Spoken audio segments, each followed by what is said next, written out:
परी चढ़ई ता घरे एका रहुथिला। जेबेठारू गोटे बड़ वर्षारे ता बापा मांगर मृत्यु हो जाइथिला से पूरापूरी एकाटिया हो जाइथिला। परी ता घरे बसी ता पाए रोषेई करुथिला। ठीक सेतिकी बेले किए आसी ता कबाट को पिटिबाकू लागिला। एबे किए आसीथिबो? जेबे ठारू बापा माँ मते छाड़िकी चली गलेनी केही जणे हेले आम घर को आसी नाहंती कि मो सांगरे कथा हेई नाहंती। हेले आजी किए आसीची?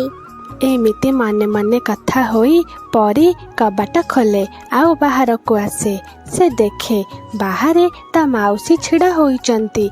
माउसी को देखी परी ता भारी खुशी हो जाए। आउ से आसी माउसी को कुंढेई धरे। अरे परी आज कौन तोर मो पाई भल पाइबा एते बढ़ी जाइची। हौ जल्दी घर को चल जाइकी एई कथा मु तो मामा आउ पापा को कहिबी। माउसीरा एमिति कथा शुणी परी जोर जोर कांदिबाको लागे। परी कौन हेची? सब ठीक अच्छी तो तू एते जोरे कांदुचु काहेकी? माउसी मामा और पापा एई दुनिया रे नहांती से मते छाड़ी के चले जाइचंती। एमिति परी ता माउसी को सब कथा कही दिए। परी तू एका नुह मु तो सांगरे अच्छी। मु तते आउ एई जंगल रे रहिबाको देबिनी। मु तते मो सांगरे मो जंगल को नहीं जीबी। घर भीतर को चल आउ तोर जरूरी जिनिस को बैग रे रख। तापर परी ता माउसी सांगरे घर भीतर को आसे आउ तार जरूरी जिनिस को गोटे पुटुली रे बांधी दिए। परी चल एबे जीबा नहेले संध्या हेई जीबो। माउसी मु सब जिनिस रखी सारिलिनी हेले मोर एई घर आउ एई जंगल को छाड़ी के जीबाको जमा हेले इच्छा नहीं। एई घरे मो बापा मांकर बहुत स्मृति जोड़ी हेइकी अछि। परी बेले बेले आमे एई जंगल को बुलिबाको आसीबा। तू जेते बेले कहिबो मु तते नै आसीबी। तापरे परीर माउसी परी को नहीं तांका घर को चले जाती। परी तू तो जिनिस पत्र को टेबुल ऊपर रख मु तते किछि खाइबा को दउची। परी ता जिनिस पत्र को टेबुल ऊपर रखी दिए आउ बसारे जाई बसी पड़े। परीर माउसी रोषेई घर को जाई परी पाई खेचड़ी तैयारी करंती। परी केते मन दुखरे अछि। मु जदि आजी ता पाखको जाई न थांती से तो एमिति एकाटिया दिन काटी थांता। भगवान जहा करंती भल पाई करंती। एमिति देखो देखो राति हो जाए। से माने निज निज बसारे सोई पड़ती। परदिन सकाळ हो जाए। जंगल रे बहुत जोरे वर्षा आरंभ हो जाए। मिट्टू शुआ ता परिवार सह बसी थाए आउ चावलर दाना खाऊ थाए। जहा हो आमे ए वर्षा आसीबा आगरू जानी पारिलु। जदि आमे न जानी पारि थांतु गोटे दिन पाए भी आमे खाद्य जोगाड़ करि पारि न थांतु। हाँ तुम्हें ठीक कहिच। जो चढ़ई माने एई वर्षा कथा जानी नथिबे से माने तो आज भारी हैरान हेउथिबे। एपटरे मिट्टू शुआर परिवार वर्षारे खुशी रे बसी थांती आउ दाना खाऊ थांती। हेले एपटरे परी आउ ता माउसी पाखरे आज खाइबाको किछि न थाए। से माने उपास रे बसी थांती। परी एई वर्षा हेबा कथा तो मु जानी नथिली। आगरू जानी थिले मु किछि दाना संचय करि नै थांती। हेले आमे एमिति आउ भोकरे केते समय बसी पारिबा। आमको खाद्य जोगाड़ करबाको हेबो। परी तू घरे रह मु जाई किछि खाद्य जोगाड़ करूची। परी तो वर्षा को बहुत डरुथिला काहेकि ना एई वर्षा दिने से ता बापा माँ को हरे देइथिला। माउसी मु भोकरे रही जीबी हेले तुमको जीवाको देबेनी। मामा आउ बापा भी एमिति वर्षारे मो पाई खाद्य आनिबाको जाइथिले हेले आज पर्यंत फेरिकी आसिलेनी। मु तुमको हरेबाको चाहुनी। मारे जहार जेतिकी दिन आयुष थिबो सी सेतिकी दिन बंचिबो। जहा भाग्य रे जहा थिबो ताहा हेबो। तू चिंता करना तू घरे बस मु जाउची घर बाहर को जमा जीवनी। एमिति परी को बुझेई सुझेई ता माउसी घर बाहर जाती। କିଛି ଦୂରରେ ବସିଥାଏ ଗୋରି କାଉ। ସିଏ ତାଙ୍କୁ ଦେଖିଦିଏ ଆଉ ସେ ପରୀର ମାଉସୀଙ୍କୁ ଡାକିବାକୁ ଲାଗେ। ଆରେ ମିନୁ, ମିନୁ ତୁ କୁଆଡ଼େ ଯାଉଛୁ? ତାପରେ ମିନୁ ଚଢ଼େଇ ଗୋରି କାଉର ପାଖକୁ ଚାଲି ଆସନ୍ତି। ଗୋରି, ମୁଁ ତ ଦାନା ଆଣିବାକୁ ଯାଉଛି। ମୁଁ ଜାଣିନଥିଲି ବର୍ଷା ଦିନ ଆରମ୍ଭ ହେବାକୁ ଯାଉଛି ବୋଲି। ତୁ କ'ଣ ପେଚା ସୈନିକର ଘୋଷଣା ଶୁଣିନଥିଲୁ? ସେ ତ କାଲି ସକାଳେ ଆସିଥିଲା। ନିଶ୍ଚୟ ଶୁଣିଥାନ୍ତି ଯଦି ମୁଁ କାଲି ମୋ ଭଉଣୀ ଘର ଜଙ୍ଗଲକୁ ଯାଇନଥାନ୍ତି। ମୁଁ କାଲି ସେଠାକୁ ଯାଇଥିଲି ଆଉ ମୋ ଭଉଣୀର ଝିଅ ପରୀ ବି ମୋ ସାଙ୍ଗରେ ଆସିଛି। କାହିଁକି? ତା ବାପା ମା କ'ଣ କୁଆଡ଼େ ଯାଇଛନ୍ତି କି? ହଁ ଯାଇଛନ୍ତି, ହେଲେ ଯୋଉଠୁ ସିଏ କେବେ ହେଲେ ଫେରିକି ଆସିବେନି। ତୁ କ'ଣ କହୁଛୁ ମିନୁ? ମୁଁ କିଛି ବୁଝିପାରୁନି। କୁଆଡ଼େ ଗଲେ? ତାପରେ ମିନୁ ଚଢ଼େଇ ଗୋରି କାଉକୁ ସବୁ କଥା କହିଦିଏ। ସତରେ ଭଗବାନ ଏତେ ନିଷ୍ଠୁର କାହିଁକି ହେଲେ? ସେଇ ଛୋଟ ଚଢ଼େଇକୁ ଭଗବାନ ଧୈର୍ଯ୍ୟ ଦିଅନ୍ତୁ। ହଉ ମିନୁ ଶୁଣୁ, ଏଇ ଜଙ୍ଗଲରେ ତତେ ଆଉ ଦାନା ମିଳିବନି। ତୁ ଚିଲରାଣୀଙ୍କ ପାଖକୁ ଯା, ସେଇଠୁ ଦାନା ଆଣିବୁ। ଯେଉଁ ଚଢ଼େଇମାନେ କାଲି ଦାନା ଯୋଗାଡ଼ କରିପାରିନାହାନ୍ତି ସେମାନେ ଚିଲରାଣୀ ପାଖକୁ ଯାଇ ଦାନା ଆଣୁଛନ୍ତି। ଗୋରି ଭଉଣୀ, ତୁମକୁ ବହୁତ ବହୁତ ଧନ୍ୟବାଦ। ବର୍ଷା ଅଧିକ ହେବା ପୂର୍ବରୁ ମୁଁ ଯାଉଛି। ଏମିତି କହି ମିନୁ ଚଢ଼େଇ ଚିଲରାଣୀଙ୍କ ମହଲକୁ ଚାଲିଯାଏ। ବାହାରେ ପେଚା ସୈନିକ ବସିଥାନ୍ତି। ପେଚା ସୈନିକ, ମୋତେ ଚିଲ ମହାରାଣୀଙ୍କୁ ଦେଖା କରିବାର ଅଛି। ମୋତେ କିଛି ଖାଦ୍ୟ ଦରକାର। ତାପରେ ମିନୁ ଚଢ଼େଇ ସୈନିକକୁ ସବୁ କଥା କହିଦିଏ। ହଉ ଠିକ୍ ଅଛି, ଯାଅ ତୁମେ ଭିତରକୁ ଯାଅ। ତାପରେ ମିନୁ ଚଢ଼େଇ ଭିତରକୁ ଚାଲିଯାଏ ଆଉ ଚିଲରାଣୀଙ୍କୁ ଯାଇ ସବୁ କଥା କହିଦିଏ। ସୈନିକମାନେ ଯାଅ ଆଉ ଏଇ ଚଢ଼େଇକୁ ଦାନା ଦିଅ। ତାପରେ ପେଚା ସୈନିକ ଗୋଟେ ପୁଟୁଳିରେ କିଛି ଦାନା ଆଣି ଦେଇଦିଏ। ମିନୁ ଚଢ଼େଇ ସେଇ ଦାନାକୁ ନେଇ ତା ଘରକୁ ଚାଲି ଆସେ। ଭଗବାନଙ୍କୁ ଧନ୍ୟବାଦ। ମାଉସୀ, ତୁମେ ଚାଲି ଆସିଲ। ମୁଁ ତ ବହୁତ ଡରି ଯାଇଥିଲି। ମୁଁ ତ ଏବେ ଆସିଗଲିଣି। ଚାଲ ଆମେ 2 ଜଣ ମିଶି ଦାନା ଖାଇବା। ତାପରେ 2 ଜଣ ମିଶି ଦାନା ଖାଆନ୍ତି ଆଉ ବର୍ଷାରେ କଥା ହେବାକୁ ଲାଗନ୍ତି। କାଳୁ କାଉର ପରିବାରରେ ତା ସ୍ତ୍ରୀ, ଗୋଟେ ପୁଅ ଆଉ ତାର ବୁଢ଼ୀ ମା ରହୁଥିଲେ। କାଳୁ କାଉର ସ୍ତ୍ରୀ ଜମା ହେଲେ ତା ଶାଶୁକୁ ଭଲ ପାଉନଥିଲା। ସବୁ କଥା ତାକୁ ମନା କରୁଥିଲା। ଶୋଇବା ଠାରୁ ଖାଇବା ପର୍ଯ୍ୟନ୍ତ ସବୁ କଥାରେ ସେ ତା ଉପରେ ରାଗୁଥିଲା। କାଳୁ କାଉ ବି ତା ସ୍ତ୍ରୀକୁ କିଛି ହେଲେ କହୁନଥିଲା।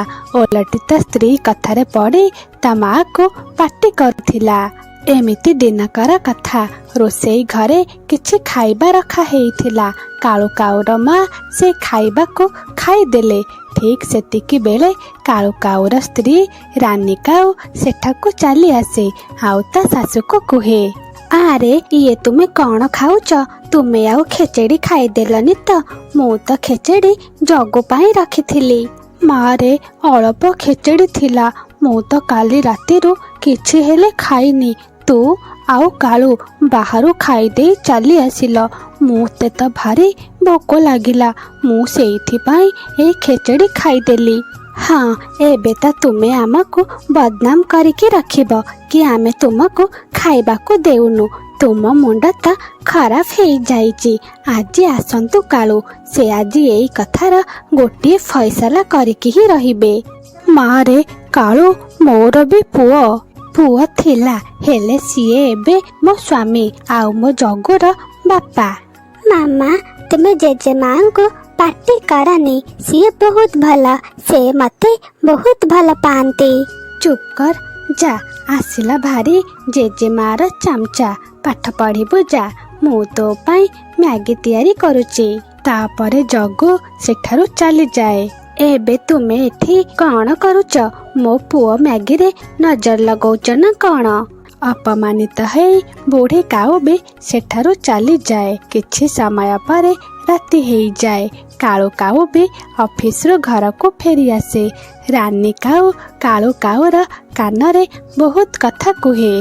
ବହୁତ ହେଇଗଲା, କାଳୁ ମୁଁ ତୁମକୁ କହିଦେଉଛି, ତୁମେ ତୁମ ମାଆଙ୍କର କିଛି ଗୋଟେ ବ୍ୟବସ୍ଥା କର। ତୁମେ ତ ଅଫିସ ଚାଲି ଯାଉଛ, ସେ ମୋତେ ଦିନ ସାରା ଭାରି ହଇରାଣ କରୁଛନ୍ତି, ଆଉ ଜଗକୁ ବି ଇଆଡ଼ୁ ସିଆଡ଼ୁ କଥା ଶିଖଉଛନ୍ତି। ମୋ କଥା ମାନ, ଆମର ଯେଉଁ ପୁରୁଣା ବସା ଅଛି ତୁମେ ତୁମ ମାଆଙ୍କୁ ସେଇଠି ଛାଡ଼ିଦିଅ। ହେଲେ ରାନୀ, ମା ସେଠି ଏକାଟିଆ କେମିତି ରହିବ? ତାହେଲେ କାଳୁ, ତୁମେ ତୁମ ମା ସାଙ୍ଗରେ ଏଇଠି ରୁହ। ମୁଁ ମୋ ପୁଅ ଜଗକୁ ନେଇ ମୋ ମା ଘରକୁ ଚାଲି ଯାଉଛି। ନାଇଁ ରାନୀ, ତୁମେ ଯାଅ ନା। ମୁଁ ମୋ ପୁଅ ଜଗୁ ବିନା ରହିପାରିବିନି। କାଲି ସକାଳେ ମୋ ମାଆକୁ ନେଇ ଆମ ପୁରୁଣା ବସାରେ ଛାଡ଼ି ଦେଇ ଆସିବି। ପରଦିନ ସକାଳୁ କାଳୁ କାଉ ତା ମାଆକୁ କୁହେ, ମା ଚାଲ, ମୁଁ ତୁମକୁ ଆଜି ନେଇ ଆମ ପୁରୁଣା ବସାରେ ଛାଡ଼ି ଦେଇ ଆସିବି। ଆଜିଠାରୁ ତୁମେ ସେଇଠି ରହିବ। ମୁଁ ତୁମକୁ ନେଇ ଖାଇବା ଦେଇ ଆସିବି। କାଳୁ, ତୁ ଏ କ'ଣ କହୁଛୁ? ତତେ ଛାଡ଼ି ମୁଁ କେମିତି ରହିବି? ମୁଁ ଏଇ ବୟସରେ ଆଉ ଏକା ରହିପାରିବିନି। ମୋ ଉପରେ ତୁମେ ଆଉ ଏତେ ଅତ୍ୟାଚାର କରନି। ତୁ କହିବୁ ଯଦି ମୁଁ ତୋ ସ୍ତ୍ରୀକୁ କ୍ଷମା ମାଗି ନେବି। ତାକୁ ନ ପଚାରି ଆଉ କିଛି ଖାଇବିନି। ମା, କ'ଣ ତୁମେ ମୋ ଘର ଭାଙ୍ଗିବାକୁ ଚାହୁଁଛ? ପୁଅରେ, ମା ମାନେ ତାଙ୍କ ପିଲାମାନଙ୍କର ଘର ଭାଙ୍ଗନ୍ତିନି, ଓଲଟି ତାଙ୍କ ପିଲାମାନଙ୍କ ଘରକୁ ସଜାଡ଼ି ଦିଅନ୍ତି। ପୁଅ କାଳୁ, ତୁ ମୋତେ ଛାଡ଼ି ଆସେ, ଆଉ ତୁ ଖୁସିରେ ରହ। ଜଗୁ ବି ଏସବୁ କଥା ଦେଖୁଥାଏ। ତାପରେ କାଳୁ କାଉ ତା ମାଆକୁ ନେଇ ପୁରୁଣା ବସାରେ ଛାଡ଼ି ଦେଇ ଚାଲି ଆସେ। ବିଚାରୀ ବୁଢ଼ୀ କାଉ ଦିନସାରା ବସାରେ ବସି କାନ୍ଦୁଥାଏ। ଏମିତି କିଛି ଦିନ ବିତିଯାଏ। ଏବେ ବର୍ଷା ଦିନ ଆସି ସାରିଥାଏ। ସନ୍ଧ୍ୟା ହେବାକୁ ଆସୁଥାଏ। ବର୍ଷା ହେଉଥାଏ। ଟିକି ଚଢ଼େଇ ତା ଖାଇବା ନେଇ ଘରକୁ ଫେରୁଥାଏ। ସିଏ ବାଟରେ କାଳୁ କାଉର ମାଆକୁ ଦେଖି ସେଠାକୁ ଚାଲି ଆସେ। ମାଉସୀ, ତୁମେ ଏଠି କ'ଣ କରୁଛ? ଜୋରେ ତ ବର୍ଷା ହେଉଛି। ମାରେ, ମୋ ପୁଅ ଆଉ ବୋହୂ ମୋତେ ଘରୁ ବାହାର କରିଦେଇଛନ୍ତି। କାହିଁକି ନା ମୁଁ ମୋ ବୋହୂକୁ ନ ପଚାରି ଖାଇବା ଖାଇ ଦେଇଥିଲି। ସତରେ ଏଇ ରାନୀ କାଉ ତ ଭାରି ନିଷ୍ଠୁର। ସିଏ ଭାବିଲାନି କି ସିଏ ଏବେ ଯାହା ତୁମ ସାଙ୍ଗରେ କରୁଛି, ସମୟ କାଲି ଏସବୁ ତା ସାଙ୍ଗରେ କରିବ। ମାଉସୀ, ତୁମେ ମୋ ସାଙ୍ଗରେ ମୋ ଘରକୁ ଚାଲ। ମୁଁ ତୁମକୁ ଏତେ ବର୍ଷାରେ ଛାଡ଼ି ପାରିବିନି। ତାପରେ ଟିକି ଚଢ଼େଇ ସାନୁ କାଉର ମାଆକୁ ନେଇ ତା ଘରକୁ ଚାଲିଯାଏ। ପରଦିନ ଯେତେବେଳେ ରାନୀ କାଉ ଶୋଇକି ଉଠେ, ସେ ଦେଖେ ଜଗୁ ନାହିଁ। ସାନୁ, ସାନୁ, ଜଲ୍ଦି ଉଠ, ଦେଖ ଜଗୁ ନାହିଁ। ଜଗୁ କୁଆଡ଼େ ଗଲା? ଏତେ ସକାଳୁ ସକାଳୁ ତ ଜଗୁ କେବେ ବାହାରକୁ ଯାଏନି। ତାପରେ କାଳୁ ଆଉ ରାନୀ କାଉ ଜଗୁକୁ ଖୋଜିବାକୁ ବାହାରି ପଡ଼ନ୍ତି। କିଛି ବାଟ ଗଲା ପରେ ସେମାନେ ତାଙ୍କ ପୁରୁଣା ବସା ପାଖରେ ପହଞ୍ଚି ଯାଆନ୍ତି। ଜଗୁ ସେଇଠି ଥାଏ। ଜଗୁ, ମୋ ପୁଅ, ତୁ ଏଇଠି କ'ଣ କରୁଛୁ? ମାମା, ମୁଁ ଏଇଠିକି ଜେଜେମାଙ୍କୁ ଦେଖିବାକୁ ଆସିଥିଲି। ହେଲେ ଜେଜେମା ତ ଏଠି ନାହାନ୍ତି। ଭାବିଲି ଏଇ ପୁରୁଣା ବସାକୁ ଟିକେ ମରାମତି କରିଦିଏ। ଆଗକୁ ତ ଏଇଠି ତୁମେ 2 ଜଣ ରହିବ। ଯେତେବେଳେ ମୋ ବାହାଘର ହେଇଯିବ, ମୋ ସ୍ତ୍ରୀ ତ ତୁମକୁ ସେଇ ଘରେ ରହିବାକୁ ଦେବନି। ତୁମେ 2 ଜଣ ତ ଏଇଠି ରହିବ। କାଳୁ କାଉ ଆଉ ରାନୀ କାଉ ବୁଝିପାରୁ ନଥାନ୍ତି କି ସେ ତାଙ୍କ ପୁଅକୁ କ'ଣ କହିବେ। ସେମାନେ ତାକୁ କ'ଣ ଶିକ୍ଷା ଦେଇ ସାରିଥିଲେ। ସେମାନେ ସବୁ ଉଡ଼ି ତାଙ୍କ ମାଆକୁ ଖୋଜିବାକୁ ଯାଆନ୍ତି। ସେମାନେ ଯାଇ ଟିକି ଚଢ଼େଇର ଘରେ ପହଞ୍ଚି ଯାଆନ୍ତି। ମା, ମୋତେ କ୍ଷମା କରିଦିଅ। ତୁମେ ଯଦି ମୋତେ କ୍ଷମା କରିବନି, ତାହେଲେ ମୋ ସାଙ୍ଗରେ ବି ସେଇଆ ହେବ ଯାହା ତୁମ ସାଙ୍ଗରେ ମୁଁ କରିଛି। ମୁଁ ମୋ ଭୁଲ ବୁଝି ସାରିଲିଣି। ତାପରେ କାଳୁ କାଉର ମା ତାଙ୍କୁ କ୍ଷମା କରିଦିଅନ୍ତି। ସେମାନେ ସମସ୍ତେ ପୁଣି ଥରେ ଖୁସିରେ ରୁହନ୍ତି। ସାଙ୍ଗମାନେ, ଆମ ଗପକୁ ଲାଇକ୍ କରନ୍ତୁ, ଆମ ଚ୍ୟାନେଲକୁ ସବସ୍କ୍ରାଇବ୍ କରନ୍ତୁ, ଆଉ ଆଜିର କାହାଣୀଟି ଆପଣମାନଙ୍କୁ କେମିତି ଲାଗିଲା କମେଣ୍ଟ ମାଧ୍ୟମରେ ନିଶ୍ଚୟ ଜଣାନ୍ତୁ। ଧନ୍ୟବାଦ।